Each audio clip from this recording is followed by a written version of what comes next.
He walked into church like he owned it. Tailored suit, $5,000 watch, and a woman half his age clinging to his arm. It wasn't just a visit. It was a statement, a warning, a performance for the congregation that once worshipped him like a hometown hero. But today, the spotlight wasn't his to own. Because just before the choir finished the last note of the opening hymn, the heavy wooden doors swung open with a dramatic creak. Every head turned, every eye widened. There she stood, Camille Brooks, pregnant, radiant, and not alone.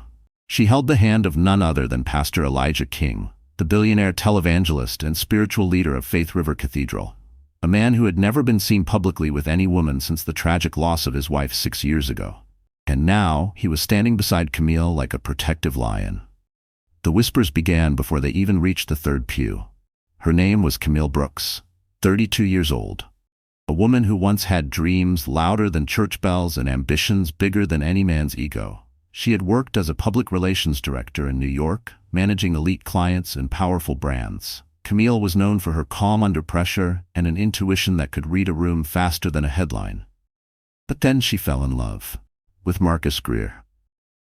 He was magnetic, tall, ambitious, full of charm and empty promises. Camille believed in him, supported him, helped him launch his own business from the ground up. She gave him everything: her money, her marketing mind, her name, her womb. They married in a private vineyard in Napa Valley, an event so luxurious it made the cover of a lifestyle magazine. For a while, their lives sparkled. Late-night dinners, gala events, private jets, power couple energy. But behind the filtered Instagram posts was a truth Camille didn't dare admit. Marcus never stopped performing, and never started showing up. At first, she chalked it up to ambition. Late-night meetings? He was building the business. Business trips to Miami? Networking. Secretive text messages? Client emergencies. She wanted to believe him. After all, wasn't this the man who held her hand through fertility treatments? The man who cried with her after their second miscarriage? But something shifted after she got pregnant for the third time. This baby, this miracle, should have been their second chance. Instead, it became her silent journey. Marcus stopped coming to appointments. He started missing dinner. He began locking his phone. He came home with the smell of expensive perfume that Camille didn't wear. She wasn't stupid. She knew. But she stayed, because part of her still believed the man she married was somewhere under the ego and lies. Until one day, she found the receipts, literal receipts. A weekend getaway to Turks and Caicos, a spa package for two, and a necklace engraved with a name that wasn't hers, Ava.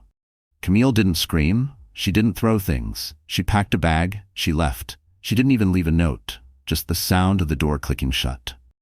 Enter Pastor Elijah King, a man with more money than some countries and more power than most politicians. But also, a man with a broken heart. A man who had buried the love of his life in a car crash 6 years ago and vowed never to remarry. He had watched Camille cry during sermons. He had seen her sit alone in the back pew, hand on her belly, staring blankly ahead. And one Sunday after service, he walked over to her and said, "You don't have to carry this alone." That was the start of something neither of them expected. At first, it was just support. He sent groceries, paid for her OB/GYN bills anonymously, bought her a car when hers broke down. He never crossed a line. Until one day, Camille stood outside the church, sobbing after receiving divorce papers. Elijah opened his office door. She fell into his arms, and neither of them looked back. Now, back in the present. As Camille walked into the church holding Pastor Elijah's hand, the reaction was nuclear. Marcus, seated in the front row with his mistress Ava draped on his arm, turned a shade of red that didn't exist in any Crayola box. Ava blinked in disbelief. Whispers whipped through the air like wildfire. "Is that Camille? Is she with the pastor? Is she pregnant?" Marcus stood up, his voice sharp and accusatory. "This is a place of worship, not a soap opera." The church fell dead silent. All eyes turned to Camille. Her breath hitched, her hands trembling slightly. Her eyes met Elijah's. He whispered, "You don't owe them anything." But Camille stepped forward anyway, because this wasn't just her story, it was her resurrection. Camille stood in the center aisle of the cathedral, every breath weighted with memories, humiliation, and quiet fury. The hush in the room was thick enough to taste. The moment hung suspended between the stained glass saints above and the shocked congregation below. She had not come here to confront anyone. But Marcus had forced her hand the moment he stood and spoke, not to apologize but to shame her. "This is a church, Camille," he spat, voice cracking. "Not some circus for your drama." Pastor Elijah took a protective step forward, his arm instinctively reaching for Camille's waist. But she lifted her hand gently, signaling him to stop. She could handle this. She needed to. Camille turned to the crowd. Her voice, when it came, was clear, calm, controlled. But each word cut deeper than any scream could have. "I wasn't planning to speak today," she said. "I came to worship like the rest of you. But since my name is already on your lips, maybe it's time I tell you the full story." People shifted uncomfortably in the pews. Marcus folded his arms. Ava, visibly confused, kept her sunglasses perched on her head like a shield from reality. "I was 28 when I married Marcus Greer," Camille began. "He was charming, ambitious. Everyone told me I was lucky, and for a while I believed them." She looked at Marcus directly. "I gave up my career. I followed you across states. I stood behind you at every networking event, every launch party, every family gathering, even when you forgot to introduce me." The room was painfully silent. "I've had 3 miscarriages. Most of you know about the last one. We asked for your prayers, remember? But what you don't know is, I had that miscarriage alone. Marcus was in Cabo." Now people gasped out loud. Marcus shifted in his seat. Ava whispered something under her breath. Camille's eyes narrowed. "That's right. While I was bleeding in our bathroom, he was on a yacht with her." She gestured toward Ava without even glancing at her. "And when I told him I was pregnant again, a miracle after everything. Do you know what he said?" She paused. The silence screamed. He said, "You sure it's mine?" A sharp collective inhale echoed across the pews. Camille's hand gently touched her belly. Her voice softened. "I'm not here for revenge. I'm not here to shame anyone. I'm here because too many women sit in these pews broken, ashamed, and silent, thinking their story will never be believed, that their pain is their own fault." Her voice grew stronger. "Well, I'm not silent anymore." She looked directly at Ava now. "You didn't steal my husband. He gave himself away, and I thank you for taking out the trash." The church erupted in murmurs. Pastor Elijah finally stepped forward, his face unreadable, but his presence powerful. He didn't have to say anything. His silence was its own kind of thunder. But Camille wasn't finished. "You want to know what healing looks like?" she asked, addressing the room again. "It looks like walking away from what's killing you. Even if you loved it once. Especially if you loved it once." She took a long breath, scanning the crowd of shocked faces. "I lost everything when I left. My home, my status, my comfort. But I gained something far greater." Her hand reached for Elijah's. "I gained peace. I gained faith. I gained a man who doesn't treat love like a contract." And then Elijah spoke. "Camille didn't ask me for protection. She didn't ask me to take sides. She came to this church because she needed God, not a man." He looked out across the crowd.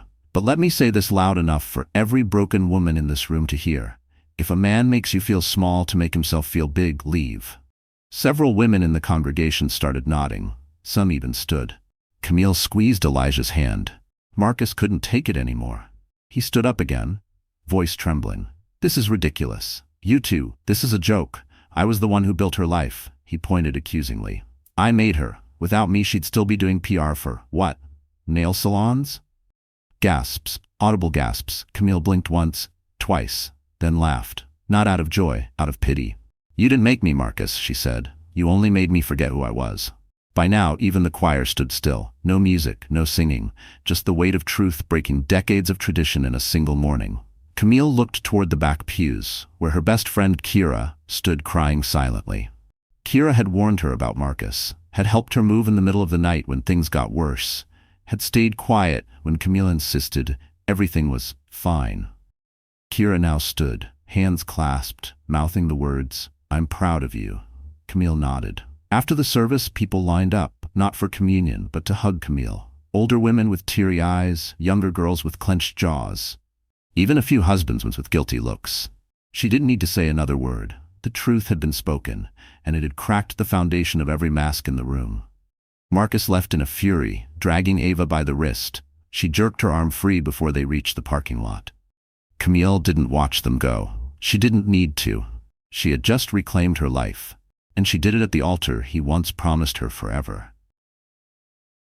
The church was still buzzing a full 48 hours after Camille's testimony. Phone lines at Faith River Cathedral were overloaded. The church's Instagram reel of her speech had reached over 4 million views overnight. Hashtags like Testify Camille and Trash Took Itself Out trended across TikTok and Twitter. But inside Camille's apartment, a small but cozy place in Midtown, everything was still.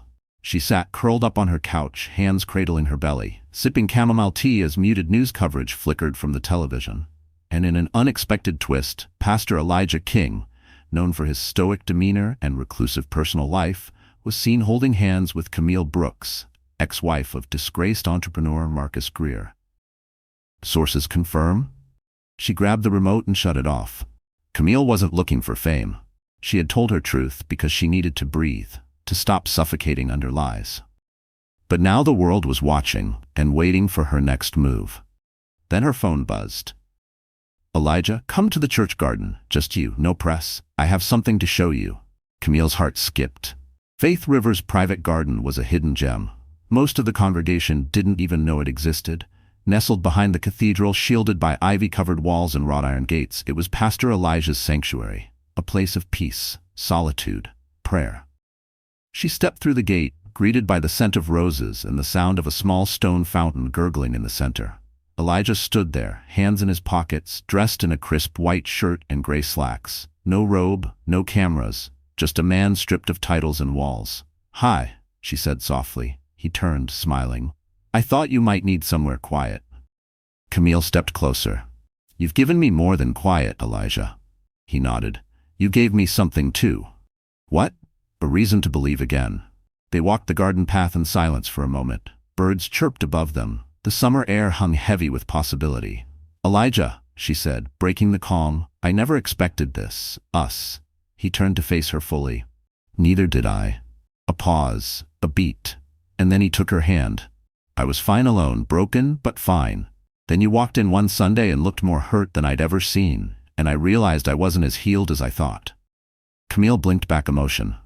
"I didn't mean to." "You didn't do anything wrong," he interrupted gently. "You just reminded me what grace looks like in real life, what courage looks like pregnant and heartbroken but still standing." He exhaled, voice trembling now.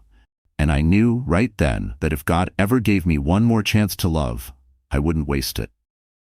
Camille's breath caught. "Elijah." He knelt. Right there, in the middle of the garden, in the middle of her mess, in the middle of her story. From his pocket he pulled a small dark blue box. Inside was a ring. Simple, elegant, a vintage solitaire diamond on a thin platinum band. "This isn't about saving face or proving a point," Elijah said, his voice low but certain. "This is about building something holy from something broken. Camille Brooks, will you marry me?" She stood frozen, pregnant, divorced, viral, and now being proposed to by a man whose sermons had once brought her to tears. From a pew, alone. Now he was on his knees, eyes full of promise. "Yes," she whispered, then louder, "Yes." He rose and kissed her forehead. "You're not someone's leftover. You're God's masterpiece." News broke within hours. Paparazzi flooded the front gates of the cathedral. Photos of Elijah kneeling, Camille crying, the ring on her hand. It all hit the internet faster than wildfire. Religious bloggers had a field day. Too soon? Should a pastor marry a pregnant divorcee? But the people, the real people, rallied behind her. "Protect Camille at all costs," one comment read. "She is every woman who chose herself." Elijah King just redefined what a real man is, but not everyone was celebrating.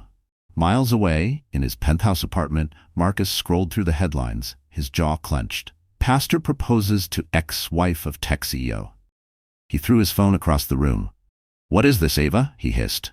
The man reads Bible verses and suddenly he's a hero? Ava, sitting on the couch with a glass of wine, didn't even flinch. "She's glowing. You're seething. Says a lot." He turned on her. "This isn't over," Ava smirked. "It is for her." Meanwhile, Camille met with church elders in a private session. Not everyone approved of the engagement. Some murmured about image, timing, and reputation. But Camille stood tall. "Elijah and I aren't perfect," she told them, "but neither are you, and neither is this church. We're just trying to build something honest." Silence. Then the head elder, an 82-year-old widow, spoke. I've sat in this church for 40 years and never heard a woman speak truth the way you did Sunday. If Elijah loves you, and you love him, you have my blessing. One by one, the others nodded. Elijah and Camille announced their wedding date at the next service. No big spectacle, just a short message after the sermon. But the crowd erupted into standing applause. People cried, hugged, rejoiced. It wasn't just a proposal, it was a resurrection. And Camille, she was no longer the woman left behind. She was the woman walking down the aisle again. But this time, not toward a man who took her for granted. This time, she was walking toward a future built on faith, truth, and the kind of love that doesn't flinch in the face of fire. The world watched, some with admiration, others with judgment. But Camille Brooks didn't care anymore, because today, she wasn't just a woman who had survived betrayal. Today, she was a bride. Again. But this time, everything was different. There was no vineyard in Napa, no over-budget wedding planner, no groom more obsessed with camera angles than vows. This ceremony was held under the open sky in the church's secret garden, where Elijah had first proposed. A place where truth bloomed louder than flowers, where scars were sacred, and where love this time was real. The guest list was intentionally small, no press, no influencers, just faith, family, and a few friends who had earned their seats. Kira, Camille's best friend, served as maid of honor, wearing a silk emerald dress that matched Camille's original pregnancy announcement gown. Pastor Elijah's best man was his brother, David, a soft-spoken civil rights attorney who flew in from Atlanta. And Camille? She wore white, not because she was naive, but because she had been washed clean by fire, pain, and redemption. Her dress was simple, off-the-shoulder satin with a cascading veil and custom embroidery that read, "Worth the wait," along the hem. As the soft piano began to play, the crowd stood. Elijah stood beneath a hand-built wooden arch draped in ivy, his eyes never leaving the aisle. And then, she appeared. Camille, glowing, pregnant, powerful. She walked slowly, hand in hand with Kira on one side, and Pastor Isaiah, the church's eldest spiritual father, on the other. Not her biological father, but the one who showed up when hers disappeared. Each step Camille took was a declaration. I'm not ashamed, I'm not broken, I'm not settling. And when she reached the altar, Elijah took her hand, kissed her fingers, and whispered, I've waited for this moment since the garden. The vows weren't rehearsed. They were raw, unpolished, perfect. Elijah began. I didn't fall in love with perfection. I fell in love with strength, with the way you cried, but still showed up, with the way you held yourself together when the world tried to split you apart. He looked at her belly.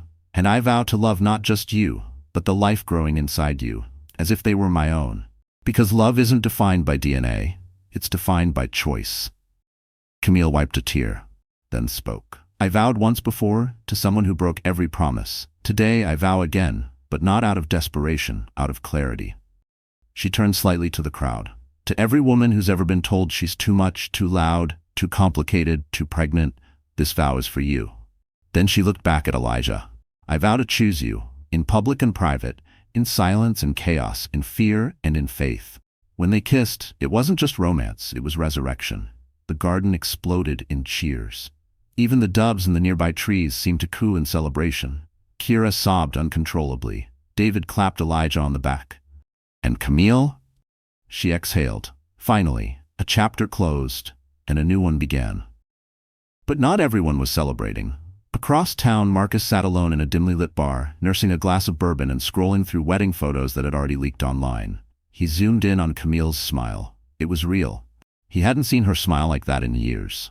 Maybe ever. And beside her, Elijah looked like the kind of man Marcus had always pretended to be.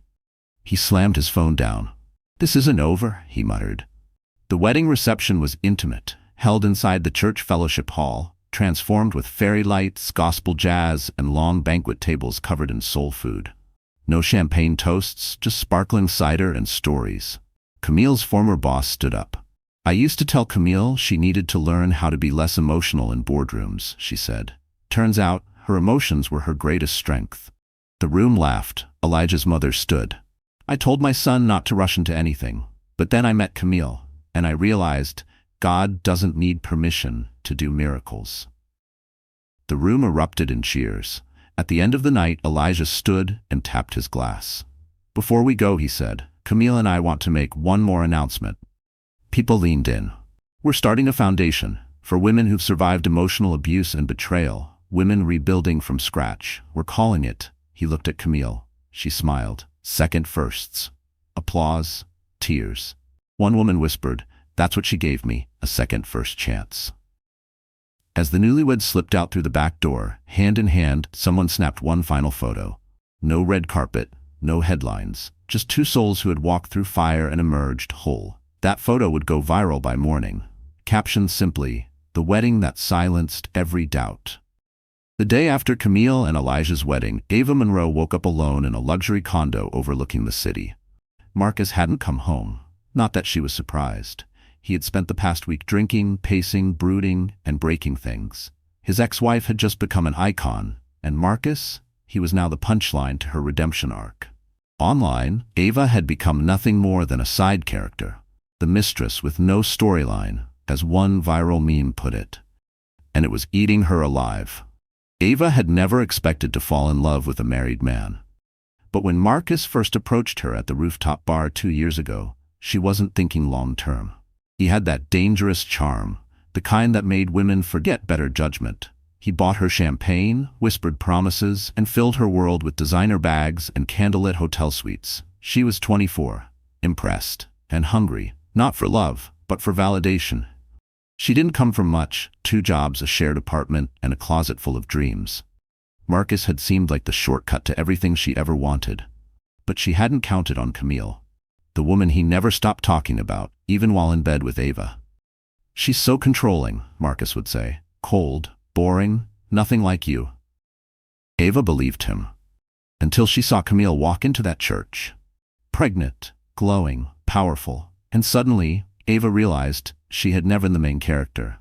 Now the internet had turned on her. Comments flooded her socials. Girl, he left a queen for you? Camille is what Ava wishes she could be. You got him, but you never had him. Ava tried to post a photo in a new dress the day after the wedding. The comments were brutal. She deleted it within the hour. Meanwhile, Marcus was spiraling. He tried to book press interviews to clear his name, but no one was interested. No one wants to hear your side, Marcus, his publicist told him bluntly. Camille won, and she did it with silence, not slander. He fired her, then called Ava. She didn't answer. So he showed up at her condo, drunk, wearing wrinkled clothes, and holding a half-dead bouquet of roses. She opened the door, sighed, and walked away. Come in, I guess. He stumbled inside, sat on the couch, and groaned. She's not better than you, he muttered. She's just louder. Ava turned to him slowly. That's the problem, Marcus. She wasn't loud. She just had grace. And you didn't know what to do with it. That night, Ava lay awake in bed beside Marcus, who was snoring, shirtless, with wine stains on his collar. She stared at the ceiling, thinking. Camille had lost everything and still stood taller than Ava ever had. Camille didn't need scandal or Instagram followers to win. She had walked into a church and the whole world bowed. And Ava? Ava had spent 2 years playing the cool girl, the younger upgrade, the I'm not like his wife fantasy. But what did she get? A broken man and a reputation no money could buy back. Days passed, then weeks. Camille's wedding photo became the face of an empowerment campaign. She launched the Second First Foundation with Elijah, offering shelter, legal aid, and therapy to women recovering from toxic relationships.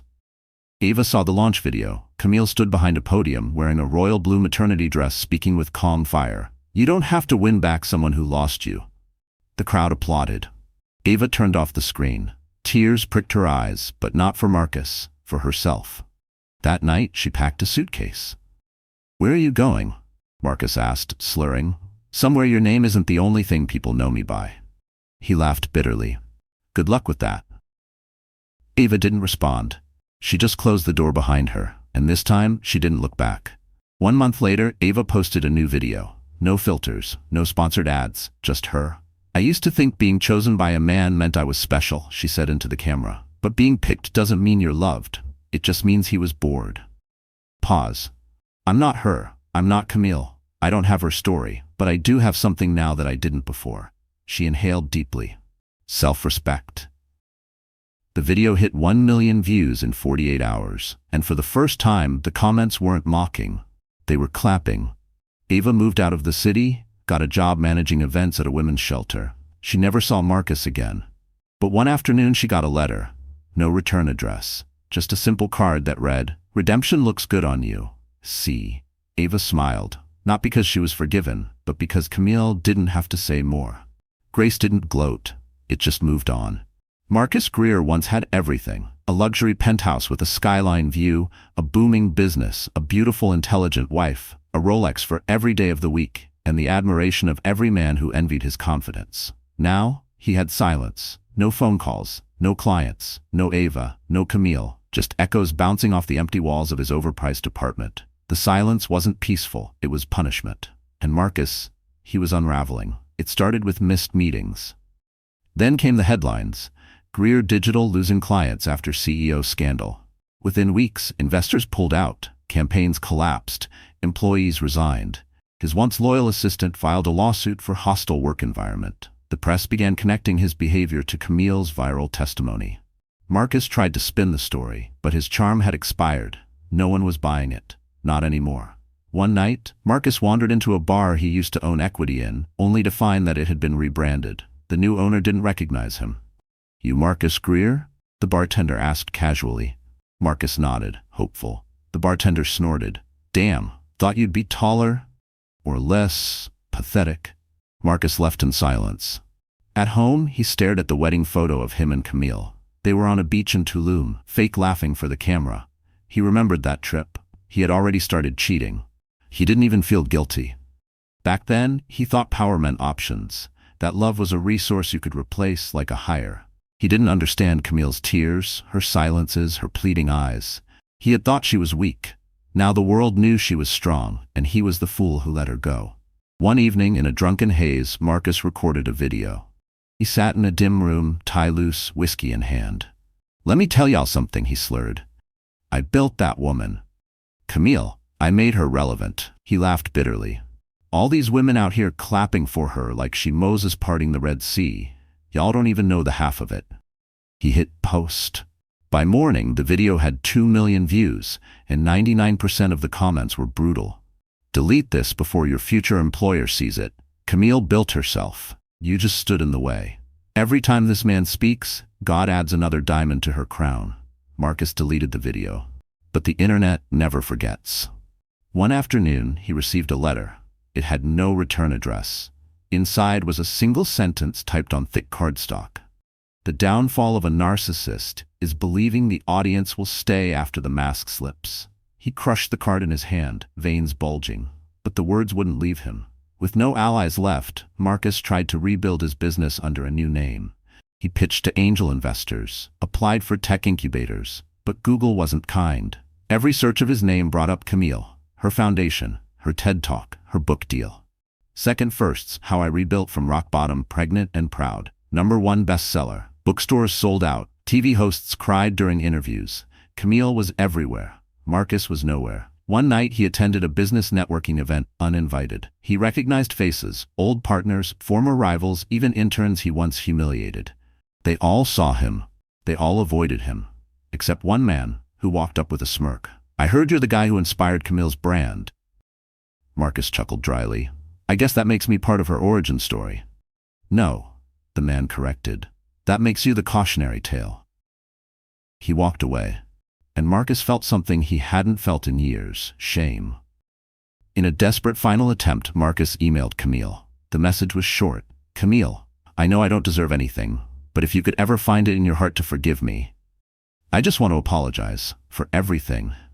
No response. He checked every hour. Nothing. He tried calling. Blocked. He sent flowers to her office. Returned. It was over. Not just the marriage, the relevance, the identity, the illusion. All of it gone. Eventually, Marcus sold the penthouse, moved into a studio apartment, got a job consulting for a startup run by a 25-year-old he once dismissed as too green. He stopped wearing suits, stopped speaking in boardroom slogans, and for the first time in his life, he sat alone on a Friday night, not plotting revenge or seeking validation. Just thinking. About Camille. About how power without purpose rots, and how grace once lost is never owed again. It was July 4th. The skies above the city shimmered with explosions of color, and the streets were alive with celebration. barbecues, music, laughter echoing into the night. But for Camille Brooks King, the real fireworks weren't in the sky. They were in her body. She clutched Elijah's hand tightly as another contraction tore through her, her breath coming in shallow, gasping waves. "It's time," she whispered, her eyes wide. Elijah didn't hesitate. They had a plan. They had a bag packed, but no plan could prepare them for the moment their world would change forever. Camille was rushed into Faith Medical Center just after 10 p.m., fireworks still exploding over the skyline behind them. Nurses swarmed her with calm urgency, checking vitals, prepping her for delivery. Elijah stayed by her side, never once flinching. He had preached hundreds of sermons, officiated dozens of weddings, buried friends, counseled broken souls, but none of that prepared him for the terrifying beauty of watching the woman he loved prepare to bring new life into the world. Hours passed. Camille groaned through another contraction, sweat beading on her forehead, hair clinging to her temples. "This baby's got your dramatic timing," she gasped, trying to joke through the pain. "Born on Independence Day? Really?" Elijah chuckled, brushing her cheek. "Of course, just like their mama, always making an entrance." Then, in a moment of stillness between contractions, Camille's expression changed. Her eyes filled with tears, not of pain but of awe. "Elijah, yes? I never thought I'd get here." He leaned close. "You're here, you're safe, and you're stronger than you know." By dawn, the pain crescendoed. Screams echoed through the delivery room. The nurses shouted instructions, the doctor gave encouragement. And at 6:41 a.m., as the sun crept over the horizon, Camille let out one final cry, and then suddenly, silence, followed by the shrill, perfect sound of a newborn's first breath. Elijah's knees buckled as he saw their child, tiny, pink, perfect, lifted into the air. "It's a girl," the nurse announced with a smile. Camille burst into tears. Not because she was weak, because for the first time she wasn't broken. They named her Ariel Grace King. Ariel, meaning Lioness of God. Grace, for the strength that had carried her mother through betrayal, heartbreak, and healing.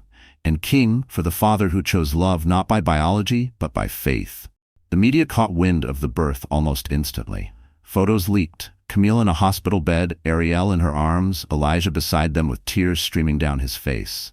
Headlines blared. From heartbreak to holy, Camille Brooks gives birth to baby girl with Pastor Elijah King. Redemption delivered. The viral wedding couple welcomes daughter on Independence Day. Social media exploded. Ariel Grace is the luckiest baby in the world. Camille really said, "Let me rewrite the narrative with my uterus." Born on July 4th, she came to liberate her whole lineage. But Camille stayed offline. She didn't need validation. She had Ariel, and that was enough. In the quiet of their hospital suite, Elijah held Ariel against his chest, her tiny breaths tickling his collarbone. "She's so small," he whispered. Camille smiled from her bed. "But her purpose is massive." He looked over at her, like her mother. Back home, the church prepared a celebration. They filled the cathedral with white lilies and pink roses. A special Thanksgiving service was announced, dedicated to new life, new beginnings, and women who rise. Camille stepped into the sanctuary 1 week later, baby in arms, husband beside her, and the entire room stood, not in applause, in reverence. She wasn't just Camille anymore. She was a symbol, a mother, a wife, a survivor, a warrior in white. At the service, Elijah stood before the congregation and cradled Ariel as he spoke. This child was not born from convenience or calculation. She was born from restoration. He looked down at his daughter. She will never have to earn love, never have to wonder if she's enough, because she will be raised in truth. Camille stood and took the mic. Her voice was soft but sure. For every woman watching this, online, in the pews, or hiding in her own pain, I want you to know, you can start over. You can walk away, and you can still receive joy. Not as a reward, but as your right. That clip would go viral again. Another 3 million views, another trending hashtag. But again, Camille didn't care. Her eyes stayed on Ariel, on the future, on what healing looked like when it had a heartbeat. And on the night they brought Ariel home, as fireworks lit the sky once more from a neighborhood block party, Camille whispered into her daughter's ear, "You weren't just born on Independence Day. You are my independence." 6 months after giving birth to Ariel, Camille Brooks King stood in front of a full-length mirror, smoothing the edges of her white pantsuit. It was sharp, tailored, Flawless. Not the flowy maternity dresses, not the oversized hoodies of postpartum. This outfit wasn't for comfort, it was for conquest. Tonight wasn't just a return, it was a reintroduction. Camille had been invited to headline the annual Women of Power Summit in Atlanta, a sold-out conference with thousands of ambitious women from across the country. Business leaders, entrepreneurs, public figures. The Camille of 2 years ago would have walked in as a PR consultant. But this Camille? She walked in as the brand. Her TED Talk had amassed 18 million views.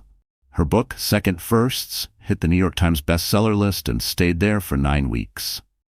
Her foundation had already served over 1,200 women. But Camille wasn't coming to boast. She came to ignite.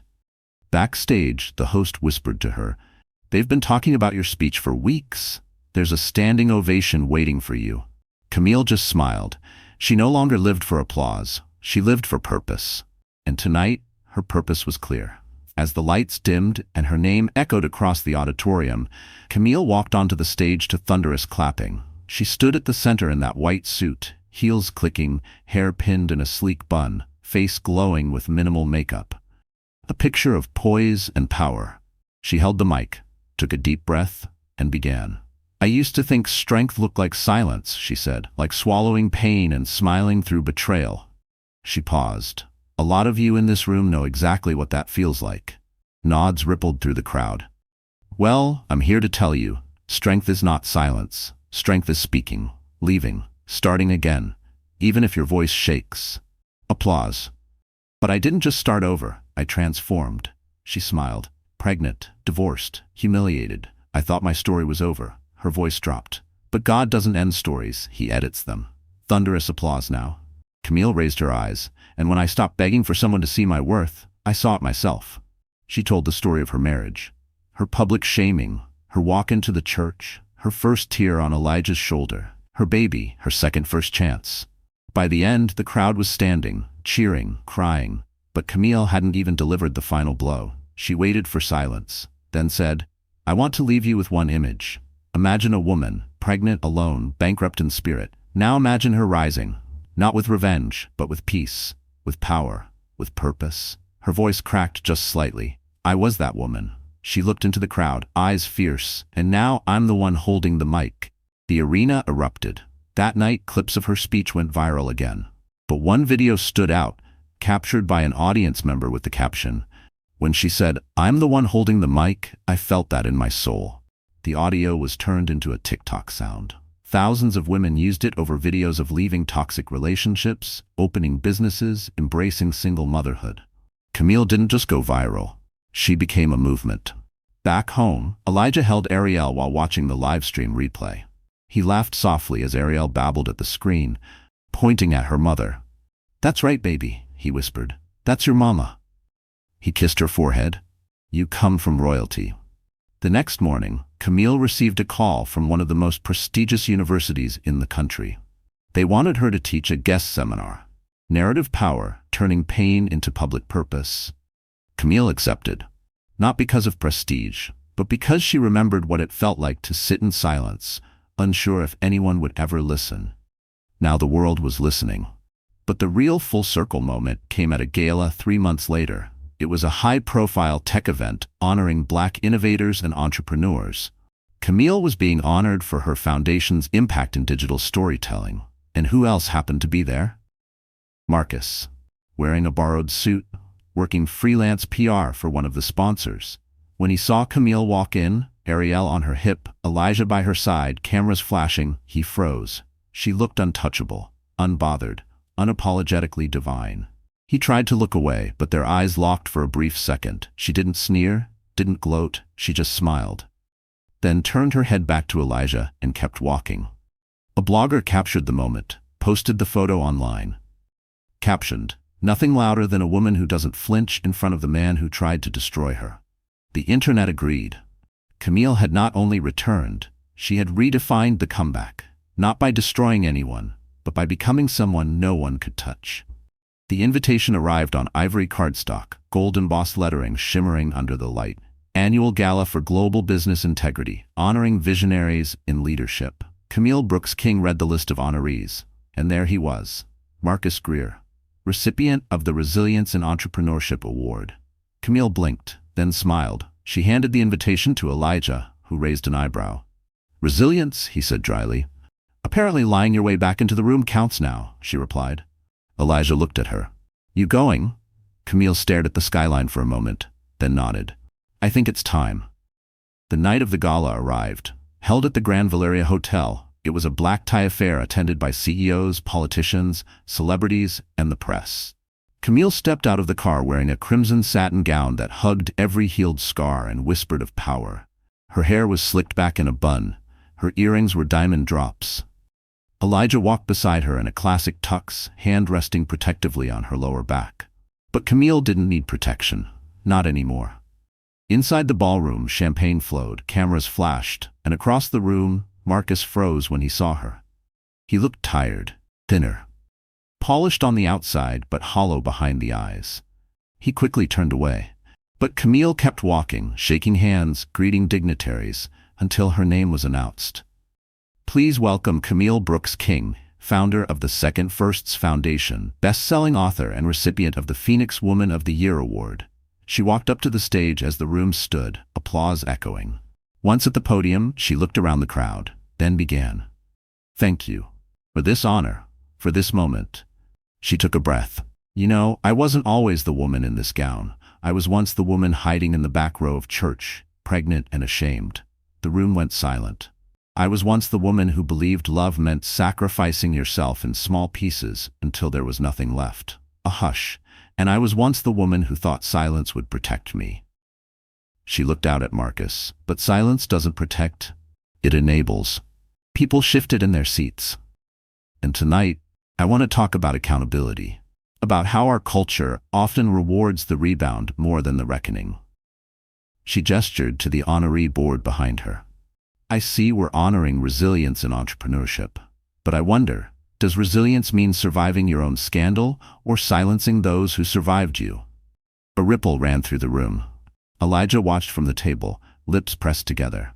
I built my life from scratch, while carrying a child, a broken heart, and the world's judgment. No press team, no spin. Her voice sharpened. So let me be clear. Real resilience isn't charm. It's integrity. It's what you do when no one is watching and who you protect when everyone is. The room erupted in applause. Even some of the board members clapped. But Camille wasn't done. After stepping down from the stage, she made her way across the ballroom, glass of sparkling cider in hand. Marcus stood alone at the back wall, trying to disappear into a decorative ficus. She stopped in front of him. Hello, Marcus. He swallowed. Camille. Still telling people you built me? He looked down. No, I know better now. She smiled, not cruelly, just clearly. I hope so, because I didn't just survive you, Marcus. I surpassed you. She leaned in, and the world noticed. Across the room, a reporter captured the exchange on camera. The photo went viral within hours. Captioned, "The reckoning always comes, and sometimes she wears red." Later that night, Camille and Elijah danced beneath chandeliers, Ariel sleeping safely at home. The band played soft jazz. Camille rested her head on Elijah's shoulder. You did what no one else could tonight, he whispered. What's that? Spoke truth without needing vengeance, she smiled. That's what real power sounds like. The next morning, headlines read, Camille Brooks King calls out hypocrisy at Integrity Gala. Redemption has a face and a microphone. Marcus didn't respond. There was nothing left to say. The world had already spoken. And Camille? She was too busy building empires to look back anymore. Ariel was 2 years old the day she sat on stage beside her mother, holding a tiny microphone and wearing a gold tutu. The event was the 5-year anniversary of the Second Firsts Foundation, now one of the fastest-growing women's empowerment organizations in the country. What started as Camille's act of survival had blossomed into a full-scale movement. Shelters in 3 states, therapy scholarships, a mentorship program for teen girls, and now a new initiative, the Ariel Fund, dedicated to providing legal defense for mothers in toxic custody battles. The launch had drawn press, donors, and dignitaries. But Camille wasn't there for them. She was there for every woman who once whispered, I don't know how to leave. Camille took the mic. Her voice was steadier than ever, low, powerful, motherly. When I walked away from everything I once prayed for, I didn't know what would be waiting on the other side. She looked down at Ariel, who smiled up at her. But I found peace and purpose and proof that sometimes losing something is the only way to gain yourself. Applause filled the room. That night, Camille sat on the porch of their family home, a restored craftsman in Savannah, Georgia. The wind smelled like jasmine. The sky was clear. Elijah sat beside her, guitar in hand. "You ready for tomorrow?" he asked. Camille nodded. Tomorrow was a full circle moment. She was giving the commencement speech at her alma mater, where she had once walked across the stage filled with dreams, but no direction. Now she would return, not as a graduate, but as a blueprint. The next morning, Camille stood before hundreds of new graduates, wearing a white suit and pearl earrings. Her hair was in curls, her voice unshakable. "You don't have to know the plan," she told them. "You just need to know who you are." Pause. "I was once a wife to a man who made me feel like less than, a woman begging to be seen, and I thought success meant keeping quiet." She smiled. "But real success? It's knowing when to leave the table and build your own." That speech went viral again, but Camille didn't care about trending. She cared about legacy. And that legacy was unfolding every day, in the way Ariel laughed freely, in the way other women told their stories without shame, in the way Elijah always looked at her like she was still the miracle. Years passed. Camille never stopped working, but she slowed down. She focused on family. She wrote a second book, unbothered, choosing peace over proving a point. It hit #1, again. Ariel grew into a fiery little girl with her mother's eyes and her father's patience. She once told her preschool teacher, "My mommy makes sad people feel brave." One evening, Camille received an anonymous envelope. Inside was a short note. "Thank you for showing me who I could be. I'm sober. I left him. And I'm raising my daughter with joy. Because of you." No signature. Just a tear-stained corner. Camille placed it in a box with dozens like it. Letters from survivors, dreamers, women who finally chose themselves. This was her real reward. Not the applause, not the awards, the ripple effect. Years later, when Camille was invited to speak at a global summit in Geneva, she almost declined. Until Ariel, now 7, asked, "Mommy, will the other mommies be waiting for your words?" Camille nodded. Ariel smiled. "Then you have to go. They need your voice." Camille hugged her tightly and went. At that summit, Camille stood before world leaders and activists and said, "We often ask women to carry shame for things they didn't break. I say, let's give them microphones instead." And the world listened. Again. In her final public interview at age 52, Camille was asked, "If you could say one thing to the version of you sitting alone at that gala, pregnant, humiliated, what would it be?" Camille smiled. "I'd say, you're not just going to survive this, you're going to change the world because of it." Camille Brooks King never needed revenge. She built a legacy louder than any scandal. She proved that grace is louder than gossip, and that the most powerful thing a woman can do is rise anyway. So, the story has come to an end. And dear friends, our incredible community, are you still here right now reading this? If you are, then maybe, just maybe, something in this story reached deep into your heart. Because this wasn't just about betrayal. It was about what comes after. The silence, the pain, the slow, almost invisible rebuilding of self-worth. And above all, the quiet, unshakable strength of a woman who refuses to stay broken.